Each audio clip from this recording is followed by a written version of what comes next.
us. We slept in shifts to guard that dumpster and chase the rest of the street off. That spring, we lucked out with a broken fire door, easy access to the stairwells, the room service carts, and a roof with a view to die for. In our idle chatter, I pieced together fragments of Tenzin's story. A former monk, expelled for some scandal involving a woman. I guess that's how most of them fall. He had wisdom, though. Of that I have no doubt. The night Tenzin left, he taught me how the universe worked. I close my eyes as the concrete rises up to embrace me. There are infinite realities, he said, and we always exist in the one we believe is most true. The roof of the Dreamtime Hotel was littered with Tenzin's white cigarette butts, like scattered finger bones. He gave me one long final grin. And I believe I'm immortal. I watched him jump, red and gold robes billowing in the wind, shimmering into nothingness long before the ground. Scent is always the first sense to return. Salt to air assaults my nostrils. I arrived to a cacophony of traffic, stood upon the side of the Golden Gate Bridge, the sun sliding into the Pacific. The view is breathtaking, but it's still not home. I climb over the 4-foot fence onto the railings below. Arms wide, I dive. You're listening to Radio August. Dark Nights with Poe and Monroe. Arms wide, read by Adam. You're listening to Radio August. Dark Nights with Poe and Monroe. Contagion by Ashley Van Hesteren, read by Adam Day. The demon really did spread like a virus. Easier, probably. A virus needs contact. Shared air, a passing germ, a gentle touch. But this monster was not that limited. All this needed was an audience to be infectious, and it's so easy here. There's so much theatricality surrounding this demon, this ghost of a phenomenon, so much ritual, so much awful curiosity. It made infecting one after another as easy as walking down the street past the tree, past the bridge, past the nearly empty house, the field of stones. It started with one, the first domino to be pushed down. She was young. They usually are. They're easier to infect young. They listen. It took time for her fall, but the demon knew. Sooner or later she would, and there would be a tidal wave to feast upon, and this demon was nothing if not patient, ever present. Until the virus got her, until the sickness spread, the demon could only enjoy that girl trapped in his teeth, prepare for the moment, the tipping point when she would finally cut her strings and fly. There was a process to this. The young, susceptible, high-risk groups already have a home for the demon in their heart. Most people do anyway. A hollow home for the whispers to rest, implant, and grow the demon. The demon would grow stronger, too big for its stolen place, pushing lungs out of the way until breathing hurts. He whispers in the heart of his host until there would be nothing left, and only the fall could quiet him, and he could infect someone else. That girl, that first girl, she was no different. She was nearly there already without the demon's whispers. There was so little light left to feast on in her world, in her every moment of calm, every smile, every restful night. He tainted all of it. There was nothing left. And now it was just a waiting game, until she got to her lonely, nearly empty home every night. night after night. When she finally had enough of the burning in her chest, the weight on her shoulders, the pain from the demon's whispers around her hollowed out heart, he gave her a moment of peace. She made her decision, and the resolve soothed the scratches in her throat. She tried to reach out in that subtle human way. Of course she did. That's just nature. She knew where this sickness was going as easily as she could see the light at the end, and she was afraid as much as calm. "Take my ring," she'd say. "I know I love it, but I don't need it anymore. When I'm gone, Mom will take care of my cat. No one will miss me anyway." No one heard her. They never do. All humans don't want to die, but more than that, humans don't want to be in pain. So she succumbed to the sickness, or tried at least. Girls almost never get it right on the first try. Her red hair fanned out around her pillow as she laid back, holding the bottle above her, note on the pillow beside her, her final bedfellow. "Pills don't hurt, right?" She'd been like this that day, rationalizing to the demon parasite in her heart. "Of course they don't. You'll sleep, and it'll be over. What's it matter anyway?" "Yeah," and the bottle opened in her hands. "It'll be over. It'll be over. No longer a burden. No more pain. No more. No more." But of course there was more. Pills don't work very well. She'd only gotten sick, was taken to the hospital before the pills tore apart her liver. The doctors, the ones who cared enough to see the signs, helped her, or tried at least. And the demon was quieted for a while, until he wasn't. More time, and the girl tried again. Nothing got better for her. She tried again, rewrote the note, redid the demon's ritual, just different enough to work this time. The virus ready to spread. The blood stained the porcelain and he relished in it. The pain let go, finally, and that fed him too. She was dead. The demon had outgrown his host, gotten too big for her poor soul to bear, tore her apart and bled out with her, her true final bedfellow. But the virus wasn't quite spreading yet. That death alone couldn't start the contagion. It needed an audience. And they made it so easy.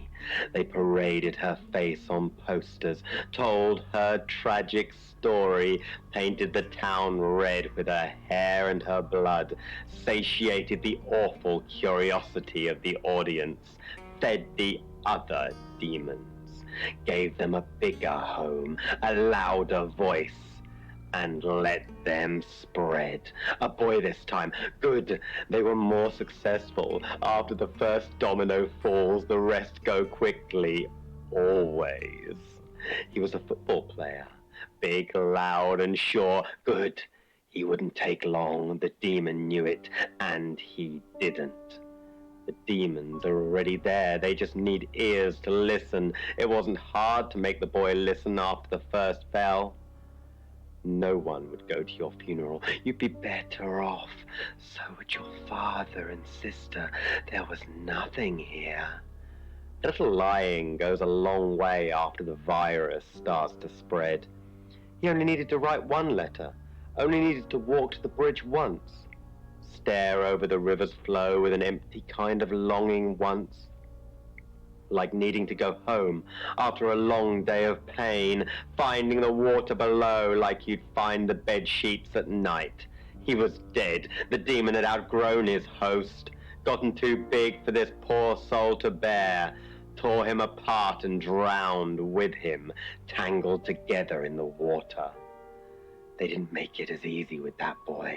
They listened to the psychologists, but it was already too late.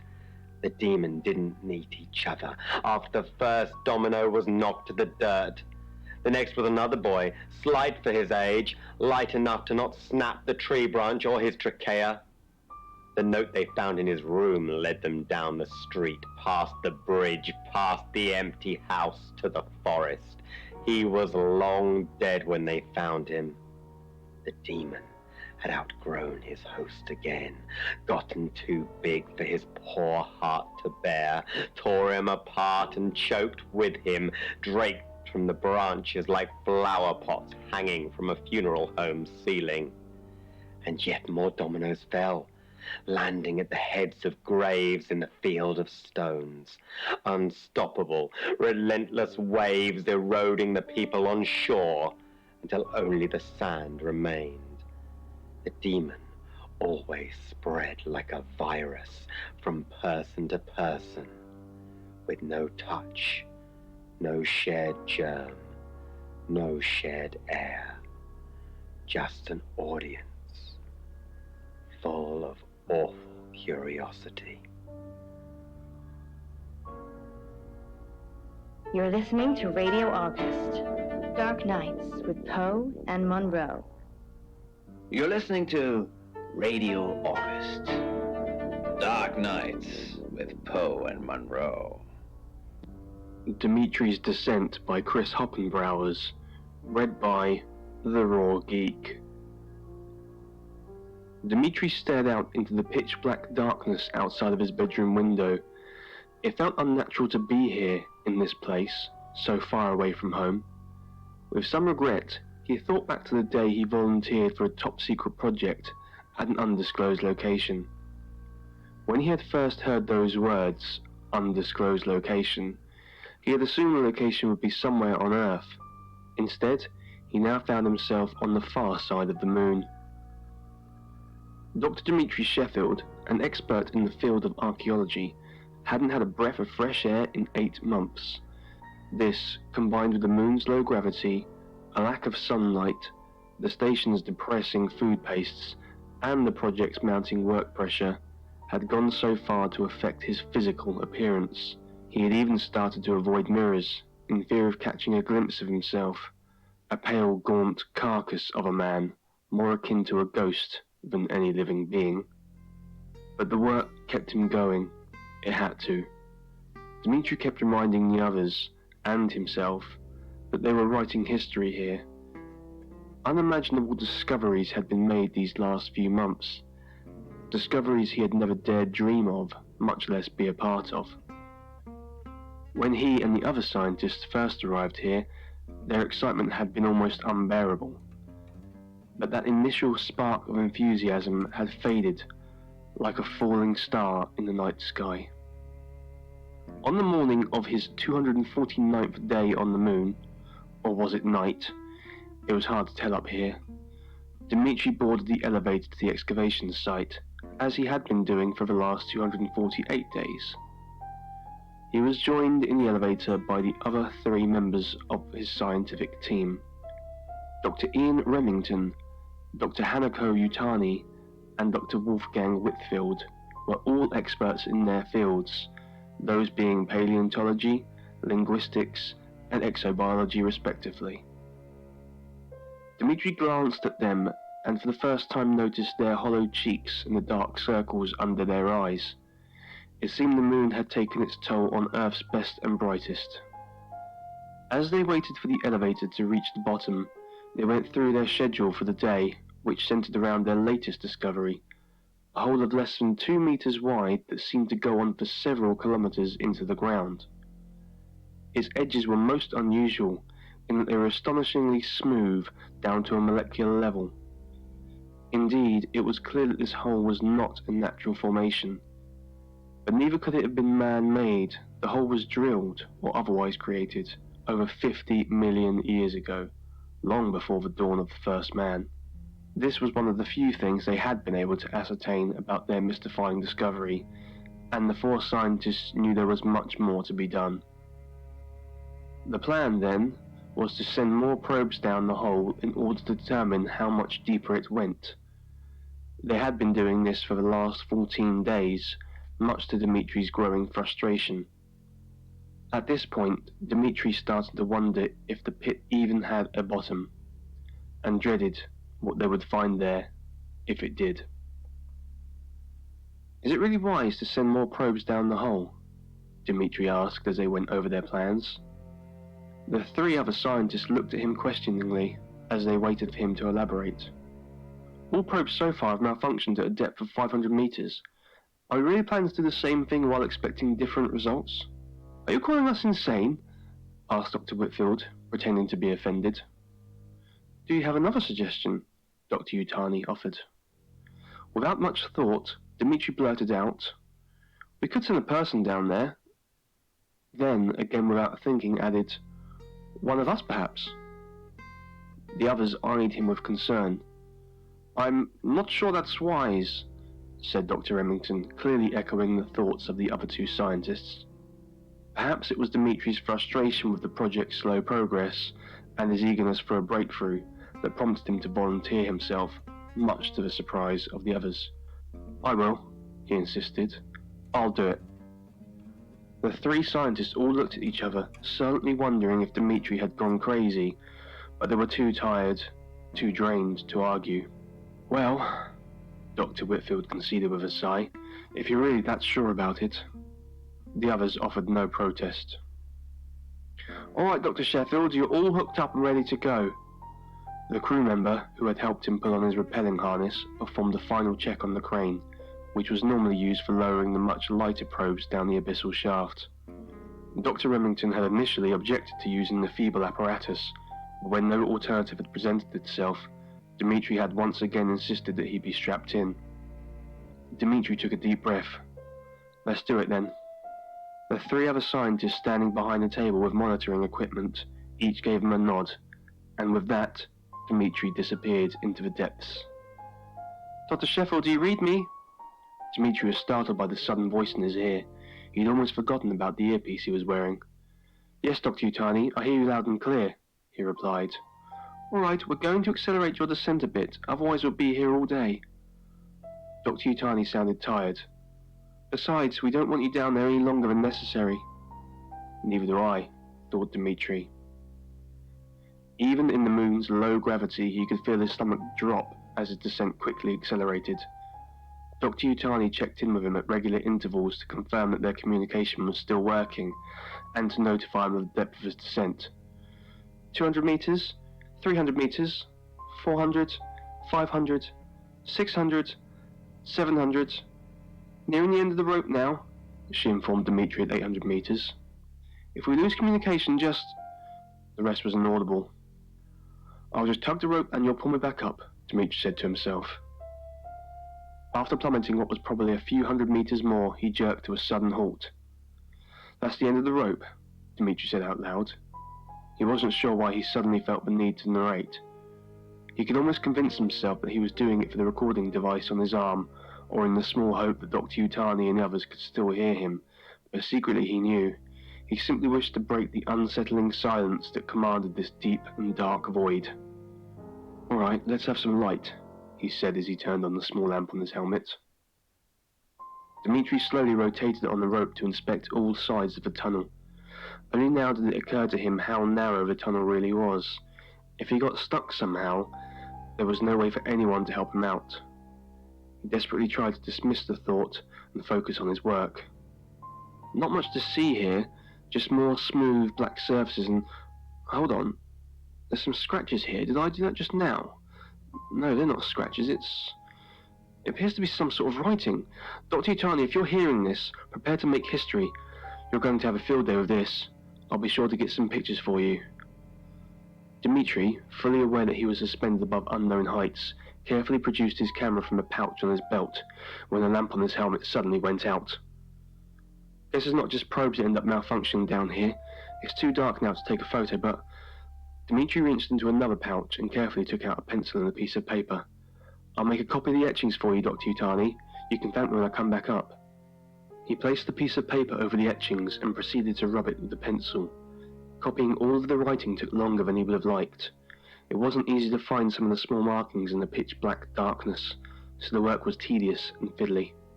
Yet the soft scratching on the pencil had a soothing quality to it. It managed to chase away the silence and took his mind off the endless depths beneath him. By the time Dmitri was done with his task, he had gotten so used to the sound of the scratching pencil that it still lingered in his head. A welcome reprieve from the unnerving silence, he thought, until he realized two things. It wasn't in his head, and it wasn't scratching. They were whispers. Overcome by a sudden and severe dread, Dmitri frantically jerked on the rope. There was no response. As Dmitri kept tugging on the rope, the whispers grew louder, or perhaps they were getting closer. Dmitri started yelling up the shaft. "Pull me up! Get me out of here, please!" He swore he heard laughter coming from down below. As Dmitri's heart was beating in his chest and his stomach started to turn inside out, he tried climbing up the rope in a panic. Finally, he felt the sweet release of slowly being lifted up towards the surface.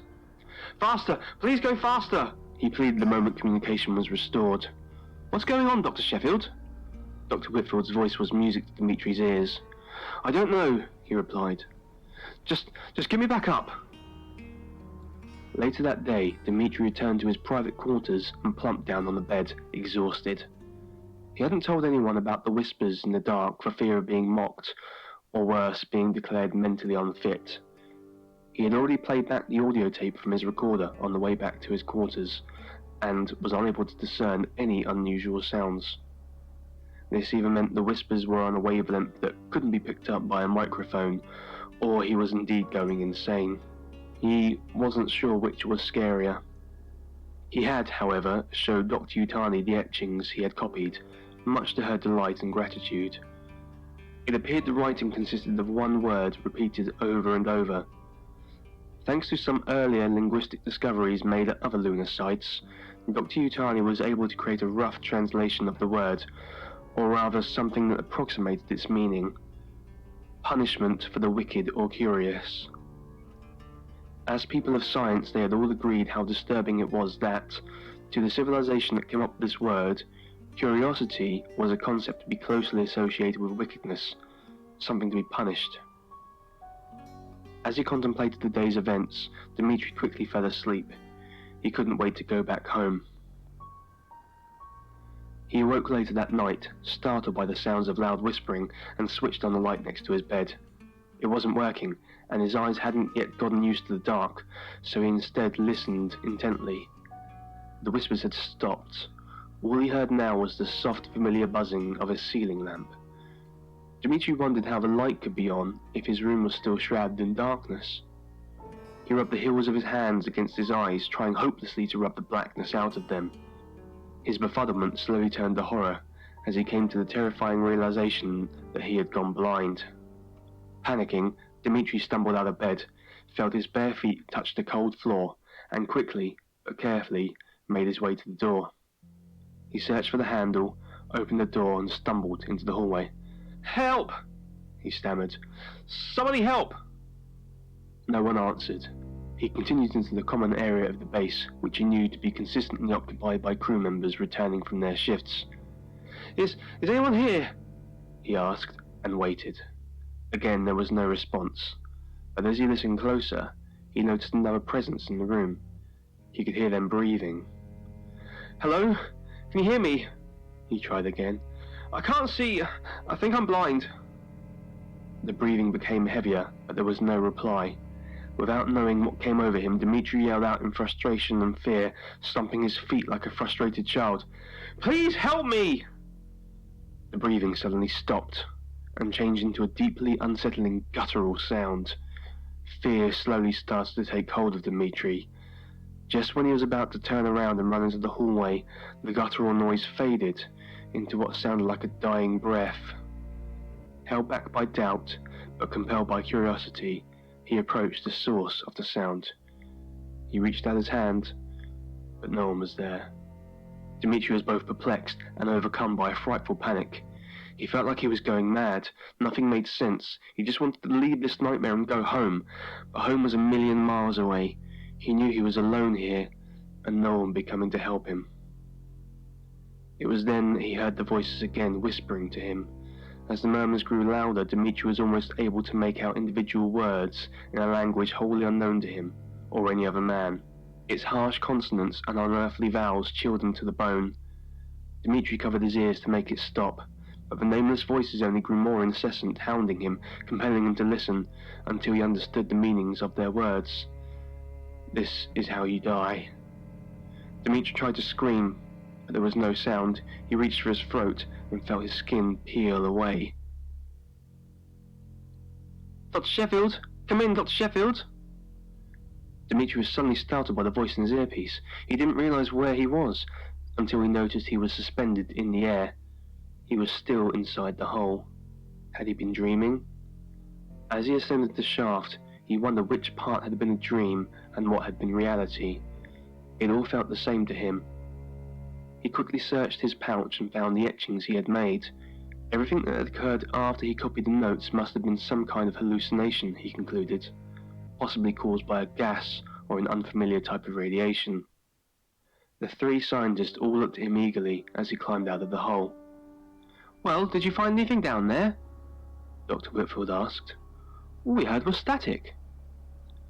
"I have something that might interest Dr. Yutani," Dmitri said with a smile, trying to hide his anxiety. With a trembling hand, he produced the etchings from his pouch. "What's this?"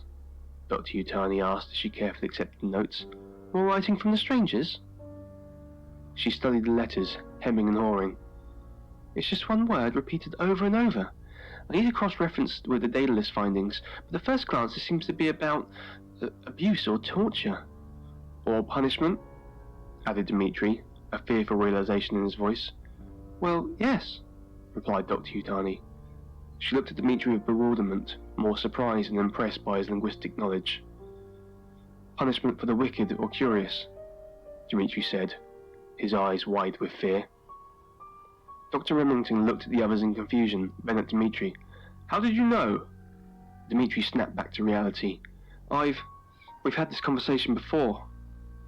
"Is it possible you're having déjà vu?" asked Dr. Remington. "No," Dmitri replied. "I'm sure. I remembered what those writings meant," he said, as he frantically pointed at the notes Dr. Yutani was holding.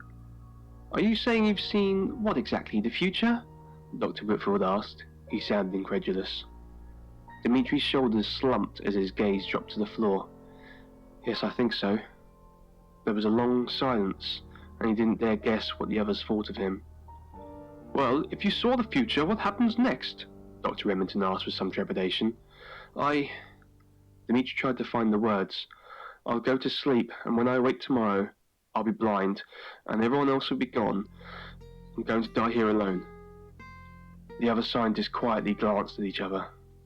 Dr. Yutani was the first to speak. "I'm sure it won't play out like that." Her words were meant to be comforting, but lacked conviction. "It was probably some kind of hallucination," said Dr. Whitfield as he placed a hand on Dmitri's shoulder. "Nothing to worry about." Dmitri just stared into empty space, his eyes filled with dread. They all arrived at the living quarters about an hour later.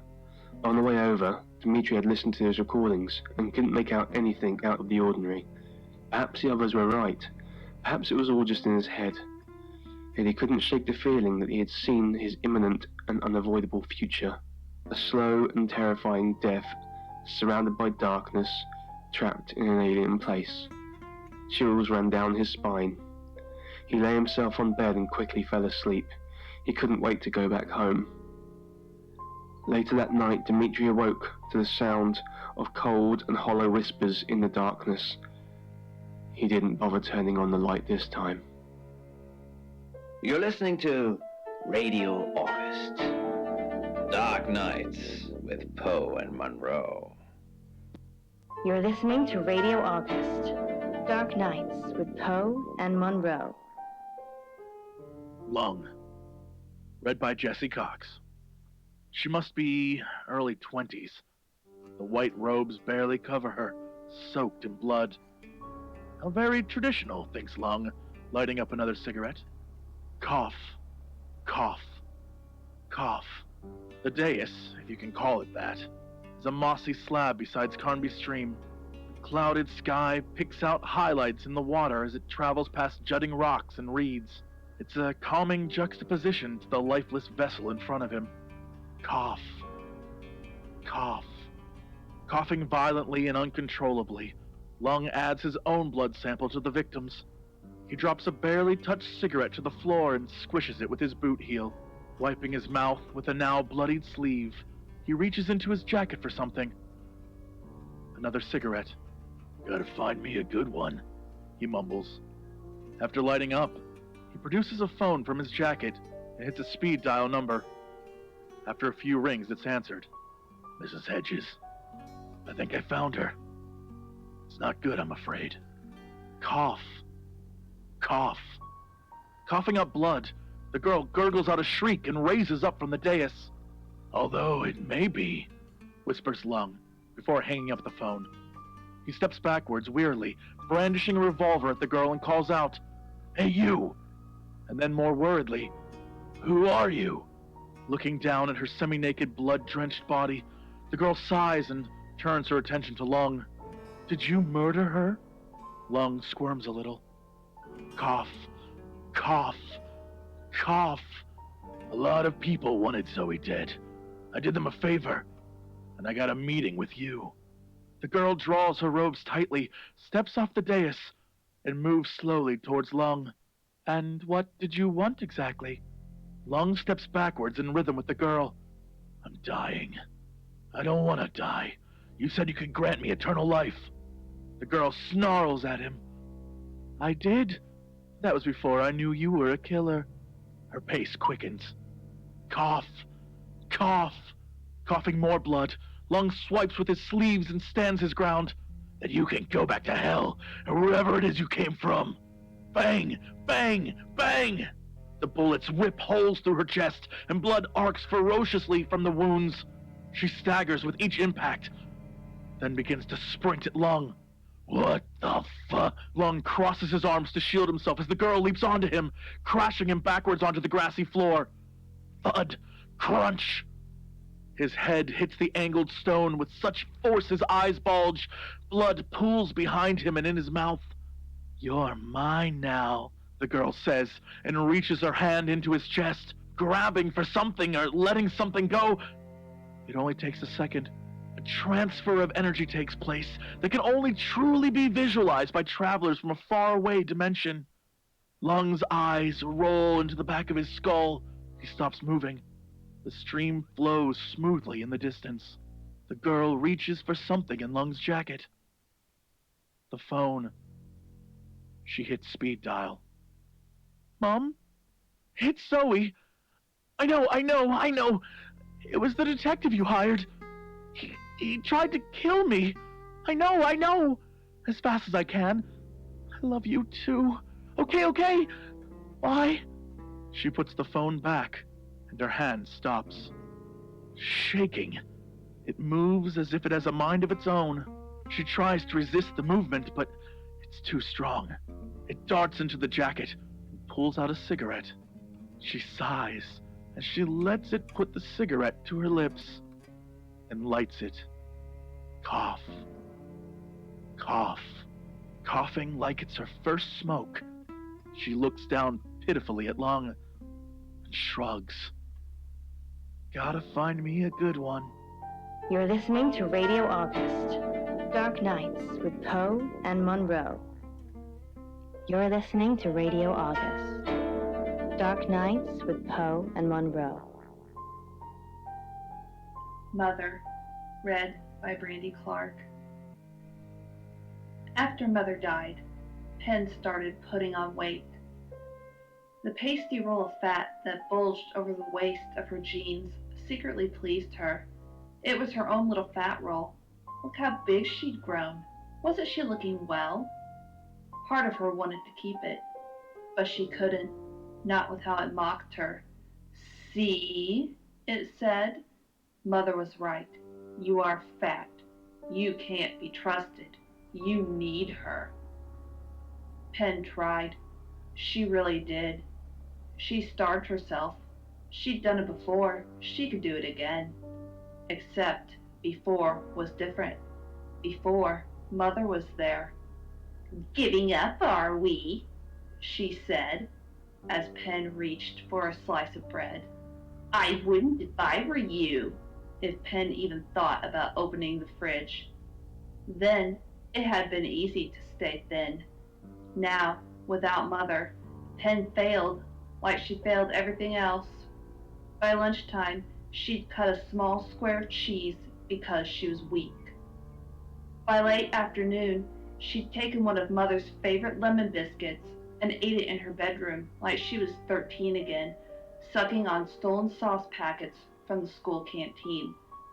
It wasn't her fault. It was too hard. The gnawing emptiness of the house was bad enough without the gnawing in her stomach. Still, all this proved one thing. Pen still needed her mother. The first appointment at the clinic cost most of Mother's jewelry. Then there was the vessel to pay for. That cost Pen her books and a few items of clothing. Even so, a human vessel was out of the question. Animals were cheaper. Bigger ones cost more, but only one kind would do. The African gray was a good fit for Mother. They had the same beady eyes, the same smug expression, the same petulant squawks. Pen didn't bother with a cage. She didn't need one. The bird took up a perch on the back of Mother's armchair, watching her with talonous disapproval. The sight of the bird's claws, her mother's claws, piercing the chair's upholstery, pierced Pen's eyes. She didn't have to try anymore, or fail anymore. She just had to do as she was told, like the good girl she always was. "Look at the baby," the parrot squawked. "Poor baby Pen, cry baby Pen, pull yourself together." And just like that, Pen pulled herself together. After a couple of weeks, Pen's little fat roll shrank away, like an attic mouse she'd foolishly dreamed of keeping. In truth, the parrot was better at being Mother than Mother had been. It was a sharper eyesight, perhaps. When Pen stole a breadcrumb from the kitchen counter, the parrot saw. "Can't even resist a crumb," it sang. "What a joke you are!" In 2 months, Pen grew thinner than she'd ever been. Thinner and harder. There were no more soft little rolls of fat to make her tender. Just thin skin and hard bones. And then, after a while, not even that. You're listening to Radio August. Dark Nights with Poe and Monroe.